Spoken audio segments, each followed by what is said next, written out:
Bonjour les amis, comment allez-vous? Je suis toujours Olivier Soumamis, spécialiste du management interculturel. Donc pour ceux qui ne me connaissent pas, je suis coach interculturel, c'est-à-dire que je prépare les expatriés, donc entre autres qui arrivent au Mexique, et je leur explique comment s'adapter à la culture mexicaine. Et donc toutes les semaines, je monte des vidéos sur ma chaîne où je parle d'un point précis de la culture mexicaine. Et donc l'objectif, c'est d'aider les jeunes, enfin jeunes ou moins jeunes d'ailleurs, francophones qui arrivent au Mexique et pour leur faciliter leur adaptation, ces vidéos peuvent être utiles. Et donc aujourd'hui, je vais démarrer avec une série de vidéos où je vais parler des dimensions culturelles. Alors ces dimensions culturelles, tous les pays du monde les ont. Dès qu'il y a une culture, il y a des dimensions culturelles. Et ces dimensions culturelles, donc je vais faire une vidéo par dimension pour expliquer donc les points précis. Et là, je vais être amené à comparer.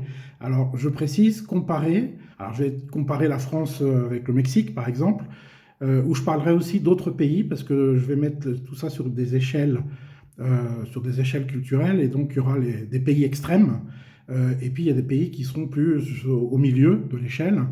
Donc je vais parler par dimension, je parlerai de plus ou moins trois pays qui seront différents. Enfin, il y aura toujours la France et il y aura toujours le Mexique, et puis il y en aura un troisième qui peut changer selon les dimensions. Mais donc, je précise, donc ça permet, ces échelles permettent de comparer des cultures, mais comparer, ça ne veut pas dire juger. D'accord Comme je dis toujours, je l'ai dit dans d'autres vidéos, culturellement, c'est ni mieux ni moins bien, c'est différent. Alors, quand je dis ça, c'est vrai, mais c'est pas vrai à 100%. C'est-à-dire que, oui, selon les cultures, il y a des points précis qui peuvent être mieux dans une culture que dans l'autre. D'accord? Ça ne remet pas en cause toute la culture. On ne peut pas remettre en cause toute une culture. On ne peut pas dire la culture française, elle est nulle, ou la culture mexicaine, elle est nulle. Non. Qu'il y ait des points faibles dans chaque culture, au même titre que dans chaque culture, il y a des points forts, ça c'est sûr. Et donc, ces dimensions vont nous permettre de comparer des pays culturellement et de voir comment, justement, une fois que je prends conscience de ces différences par rapport à des points précis, eh ben, je peux savoir sur quoi m'adapter ou comment m'adapter. Alors, pour que ça soit encore plus clair, je vais démarrer avec la première dimension. Alors, ce que je veux préciser avant, c'est que ces dimensions, c'est un anthropologue, sociologue hollandais qui les a mis à jour. En fait, au niveau mondial, les Hollandais sont les gourous un peu du management interculturel. Donc, il y a deux Hollandais qui ont mis à jour des dimensions. Alors, je parlerai après de l'autre. Là, je vais parler de Fons Trompenaars. Alors, je vous mettrai son nom et sa bibliographie en dessous de la vidéo, dans le descriptif. Et donc, là, on va parler des dimensions des personnes. D'accord? Parce qu'il y a un autre gourou hollandais qui a mis à jour des dimensions, mais des dimensions pour les pays. Donc, lui, l'autre s'appelle Geerts Hofstede, d'accord, qui est décédé il n'y a pas très longtemps, il y a 2 ans, je crois. Fons Trompenaars, celui dont je vais parler aujourd'hui, dont je vais parler de ces dimensions, lui, il est toujours vivant. Et donc voilà, les Hollandais, bon, il n'y a pas que des Hollandais, hein, il y a des Français aussi, des Barnes, par exemple, ou des Américains qui sont vraiment des spécialistes de l'interculturel. Mais là, bon, on va parler des dimensions de Fons Trompenaars, et donc je vous mettrai tout ça, les explications dans le descriptif en dessous de la vidéo. Avant de commencer, je vous invite à vous abonner à la chaîne et de cliquer sur la petite cloche, comme ça vous recevrez toutes les semaines la vidéo qui sera montée. D'accord? Comme ça, vous perdez aucun. Si vraiment vous avez un projet de venir vous installer au Mexique, vous perdrez aucun thème. Et je pense que ça va vous aider. Enfin, si vous regardez les vidéos, elles vous aideront dans votre atterrissage au Mexique pour mieux comprendre. Alors, la première dimension qu'on va voir, c'est une dimension où on va parler donc de pays ou de personnes qui sont universalistes ou particularistes. Alors pas universaliste au sens franco-français du terme. Je vais expliquer les caractéristiques des deux dimensions, où on est à tendance universaliste, où on est à tendance particulariste. Alors pour schématiser, les pays qui sont plutôt universalistes, ce sont les pays germaniques, les pays anglo-saxons, d'accord? En gros, c'est ce monde-là, l'Europe du Nord, la Hollande, l'Europe du Nord, l'Allemagne, l'Autriche et les pays anglo-saxons, l'Angleterre, les États-Unis, etc.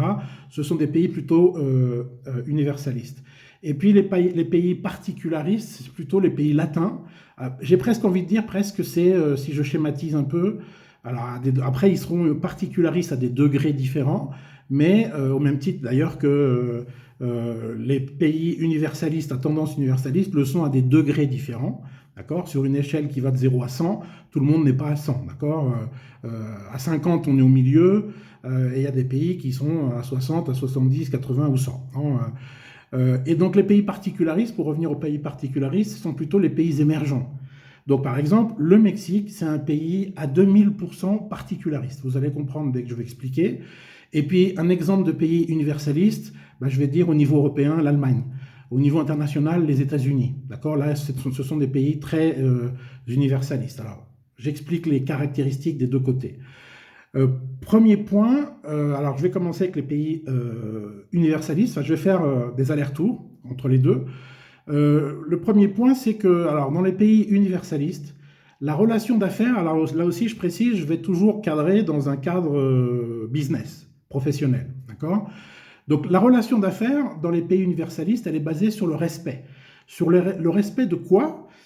Concrètement, le respect de la loi, le respect du contrat, le respect des règles, le respect des normes. D'accord? Ce sont des pays où ce qui est très important dans leur philosophie, c'est de respecter la loi. Donc pour ceux qui connaissent alors la Suisse alémanique, l'Allemagne, etc., je suis piéton, bon là c'est pas très business, mais ça s'applique au-delà du business, ça s'applique dans la vie de tous les jours. Hein. Ce sont les dimensions dont on est fait, d'accord, par notre éducation, par notre culture. Et après, tout ça, ça nous implique dans notre comportement. Donc, par exemple, dans ce type de pays, je suis piéton, je suis au feu, et le petit bonhomme feu, il est rouge, et je suis sur une grande avenue, et je vois qu'il n'y a pas de voiture, je vois très loin, il n'y a pas de voiture, et ben, si on est à Zurich, par exemple, ou si on est à Berlin, personne ne traverse. C'est-à-dire que le respect de la règle, le respect de la loi, du code de la route, il dit que le piéton, il traverse quand le petit bonhomme, il est vert. Donc là, il est rouge, même s'il n'y a pas de voiture, personne ne traverse. D'accord? Donc on est dans le respect. Ça, c'est pour les pays universalistes. D'accord? Donc là, on applique au pied de la lettre la loi avec un grand L. D'accord? Ça englobe le contrat, les normes, les règles sociales, etc. Et on les applique au pied de la lettre, et elles s'appliquent pareil, de la même façon pour tous. Il n'y a pas de passe-droit, d'accord? Dans les pays particularistes, donc les pays émergents en général, donc toute l'Amérique latine, l'Afrique, le Moyen-Orient, l'Asie, la relation d'affaires, elle est basée sur la confiance entre les partenaires. D'accord? C'est plus le respect, ça sous-entend que dans les pays universalistes, je peux tout négocier avant de signer le contrat. Une fois que j'ai signé le contrat, c'est gravé dans le marbre. Je ne peux plus rien changer. Le contrat, il est signé. Maintenant, ça va s'appliquer au pied de la lettre, ce qu'on a signé. Et puis, si tu ne respectes pas ce que tu as signé, si je suis américain, je t'envoie mon armada d'avocats qui tombe dessus parce que tu n'as pas respecté au pied de la lettre ce qu'on avait signé. Ton engagement, ton compromis, ta signature. D'accord? Dans les pays particularistes, la relation d'affaires, elle est basée sur la confiance entre les partenaires. Donc ça, c'est un point, c'est très important parce que c'est très différent. C'est-à-dire que pour tous les Français francophones qui vont venir monter un business ici, ce qui fait la différence ici, c'est la qualité, et je dirais même la chaleur de la relation que je vais entretenir avec les gens, avec mes partenaires potentiels, avec mes fournisseurs, avec mes clients, avec mes associés. Ce qui engage en Allemagne ou aux États-Unis, c'est ma signature sur le contrat. Ce qui va m'engager ici au Mexique, c'est la qualité de la relation que j'ai avec mes partenaires business, au sens large. Clients, fournisseurs, associés, etc., employés, la qualité de la relation. Donc ça, c'est ici au Mexique, super méga important. C'est la qualité de la relation qui fait la différence. D'accord? Si j'arrive en disant, voilà, bonjour, je suis le leader mondial, ici au Mexique, on s'en fout. C'est-à-dire que le fait que tu sois le leader mondial, c'est pas ça le plus important. C'est qui tu es, toi. Toi, la personne que j'ai en face de moi. Donc les Mexicains, ils ont besoin d'avoir une relation qui va au-delà de la relation d'affaires. C'est-à-dire que nous, Français, on a une séparation presque hermétique entre la vie privée et la vie professionnelle. Ici au Mexique, le Mexicain, il a besoin de rentrer dans votre, je dirais, entre guillemets, dans votre intimité, mais en tout cas, il a besoin de savoir un peu plus, pas dans l'intimité forcément, mais il a besoin de savoir un peu plus de qui vous êtes. C'est-à-dire qu'on travaille avec des gens qu'on connaît. Si tu arrives de nulle part et que tu débarques et que tu veux me vendre ton produit sans que je sache qui tu es, je n'achèterai pas ton produit. Donc, j'achèterai ton produit parce que on a une certaine relation. Ça ne veut pas dire qu'on doit devenir amis avec tout le monde, c'est pas le but non plus, mais la relation, elle va un peu plus loin que cette relation purement business, froide, où on parle du business. Non, ici au Mexique, avant de parler business, il va falloir qu'on parle de soi, il va falloir qu'on se connaisse. Et qui tu es, tu viens d'où, et tu as une famille, tu as des enfants, bah ouais, montre-moi la photo de tes enfants, la famille c'est important, et donc voilà, donc il va falloir, il y a une première étape dans ce type de pays particulariste qui n'existe pas aux États-Unis ou en Allemagne ou en Hollande, c'est-à-dire qu'avant de parler de business, d'abord il faut qu'on se connaisse. Donc le premier rendez-vous, voire même les premiers rendez-vous, ils servent d'abord à ce qu'on se connaisse. Après, une fois que j'ai la confiance, parce que ça y est, je sais qui tu es, je me sens bien avec toi, etc., on parlera business. Je suis aux États-Unis, on me paye le café dans la salle de réunion et on rentre tout de suite dans le vif du sujet, right to the point. Ici au Mexique, non.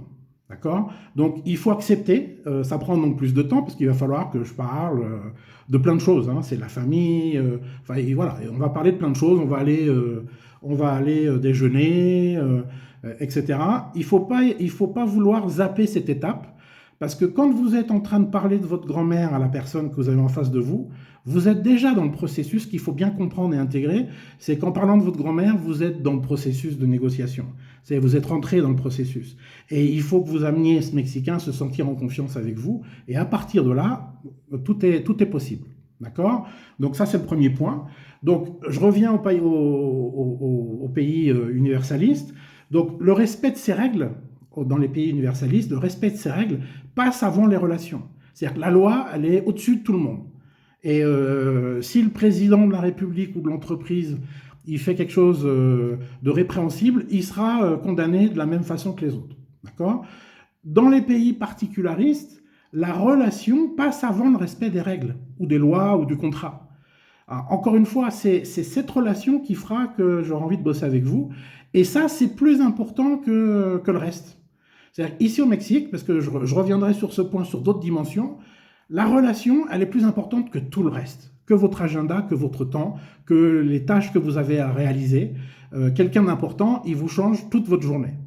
Ah, je veux que tu viennes avec moi, j'ai un rendez-vous chez un client, je viens avec toi. Oui, mais moi j'avais prévu, tu continueras après. Quelqu'un d'important peut vous changer toute votre journée. Donc les relations, elles passent toujours avant tout. D'accord? Dans les pays particularistes, donc ça c'est important. Donc forcément, si vous êtes à tendance universaliste, donc là il faut que vous posiez la question, moi je me sens plus du côté universaliste ou plus du côté particulariste. Mais c'est clair que si vous êtes plutôt à tendance particulariste, alors entre les deux, il n'y en a pas un qui est mieux que l'autre, hein, c'est différent. Le but du jeu, c'est de comprendre comment, déjà, de me connaître moi-même. Donc, ces différentes dimensions enfin, si vous vous posez la question par rapport à ce que je suis en train d'expliquer, est-ce que vous sentez plus à tendance universaliste ou plus à tendance particulariste? Et puis, moi, je vous explique comment ça fonctionne au Mexique. Donc, si vous êtes à tendance universaliste, c'est clair que pour les universalistes, travailler dans les pays particularistes, c'est une perte de temps.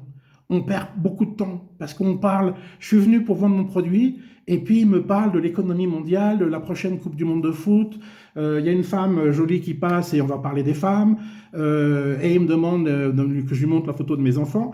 Je suis pas venu pour ça, moi je suis venu pour le business.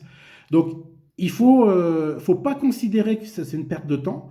Parce que tout ça, c'est ce qui est en train de générer la confiance. N'oubliez pas donc que dans les pays particularistes, et donc les Mexicains, ils travailleront avec vous parce qu'ils ont confiance. Mais point important que je n'ai pas dit dans ma première étape, cette confiance avec les Mexicains, elle se génère sur de l'information privée. C'est-à-dire que je ne suis pas en confiance parce que vous êtes le leader mondial de votre secteur d'activité. Ça ne me met pas en confiance. Ce qui me met en confiance, c'est que c'est de savoir qui vous êtes. D'accord? Donc ça, c'est hyper important. Il faut que vous intégriez ça parce que c'est ce qui fait vraiment toute la différence. Moi, je vois plein d'hommes d'affaires, alors pas les expatriés, mais ceux qui viennent, qui font des allers-retours, ils sont pressés, ils veulent faire les choses vite. Et ici, on ne peut pas faire les choses vite. Ça ne marche pas comme ça. Donc, bah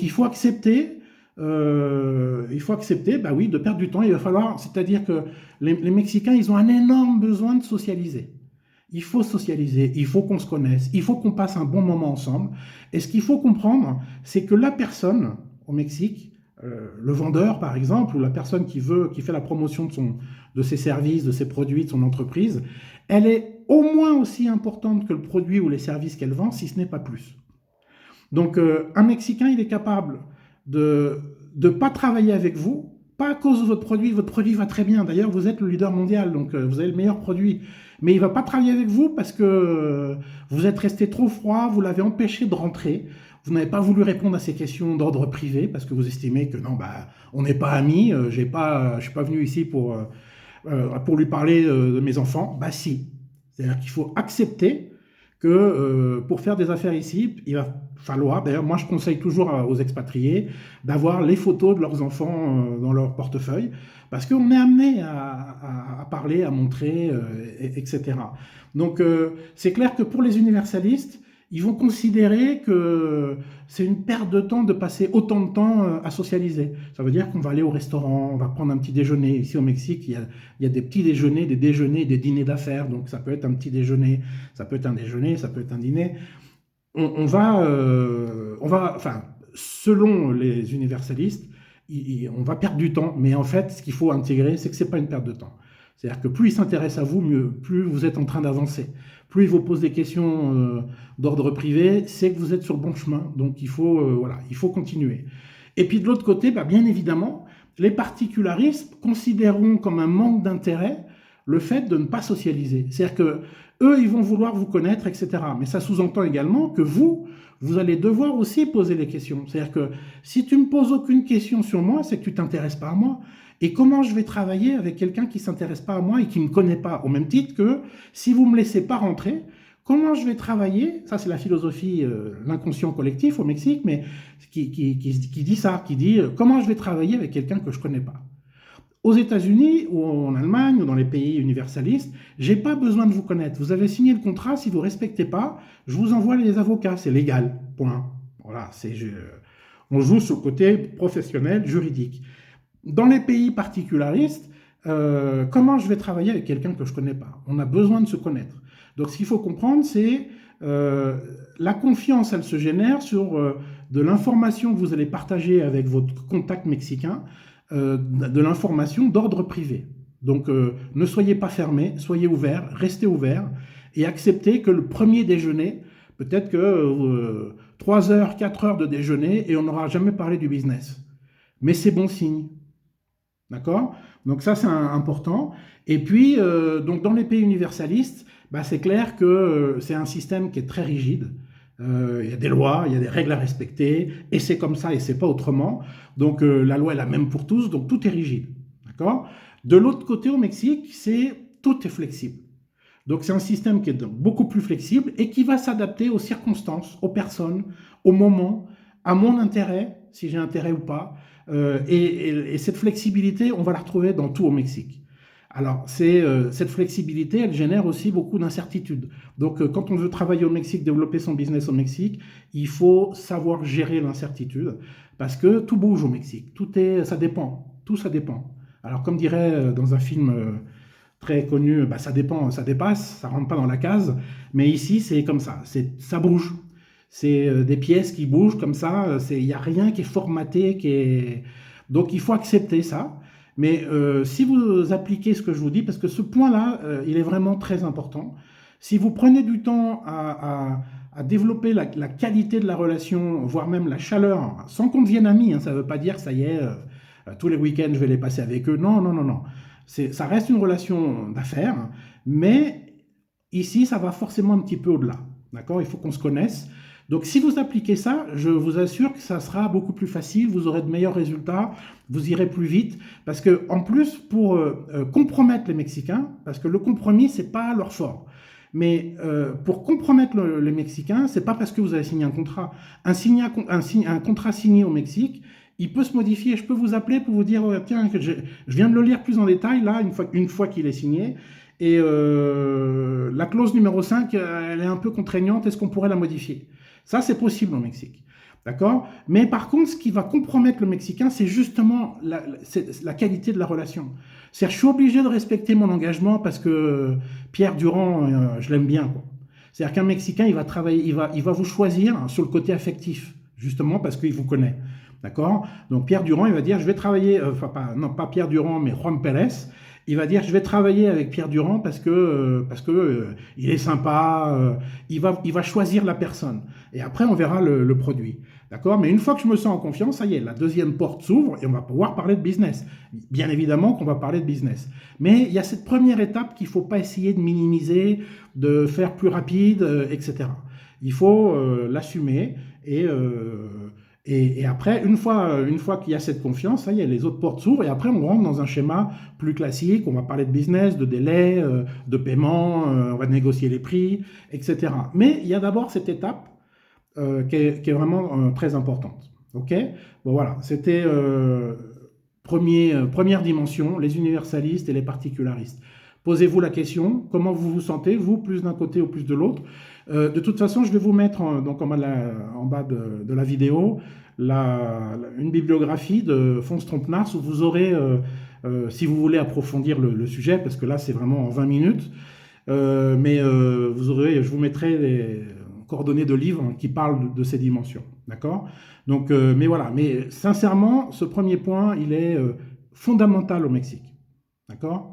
Voilà, donc je vous réinvite à vous inscrire à la chaîne, cliquez sur la petite cloche, et puis laissez vos commentaires. Moi, j'aime bien lire vos commentaires, je réponds à tous les commentaires. Donc laissez vos commentaires si vous avez, enfin ceux qui sont déjà au Mexique depuis un certain temps, si vous le percevez, ça, si vous voyez, si vous êtes d'accord ou pas d'accord avec ce que j'explique. Bien évidemment, c'est jamais vrai à 100%. D'accord, hein, il y a toujours de tout. Il y a des Mexicains qui sont très universalistes, et puis il y a des Allemands qui sont très particularistes. On est d'accord. J'insiste tout le temps dans mes vidéos où je parle d'une tendance culturelle. Donc clairement, la tendance culturelle au Mexique, c'est d'être particulariste. Ce qui n'empêche pas qu'il y a des Mexicains qui peuvent être dans le nord du pays. Si vous développez vos affaires du côté de Monterrey, dans le nord du pays, bah là, ça devient très américanisé, donc beaucoup plus universaliste, beaucoup plus carré, etc. Si vous allez dans le sud du pays, bon là tout est aléatoire. Si vous allez du côté de Mérida, du Yucatan, etc., là c'est un peu plus compliqué, parce que tout est plus mouvant, tout est plus flexible, etc. Et puis il y a le juste milieu entre les deux, le Mexico, le centre du Mexique. C'est pas que Mexico, c'est le centre du Mexique où c'est un juste milieu entre les deux, mais c'est quand même très informel également. Les gens du Nord n'aiment pas travailler avec les gens de Mexico parce que justement ils sont pas assez carrés, ils sont pas universalistes, d'accord? Donc voilà. Bon bah écoutez, j'espère que ça vous sera utile. Laissez vos commentaires, ça j'aime bien les lire. Et donc on se voit la semaine prochaine. Salut.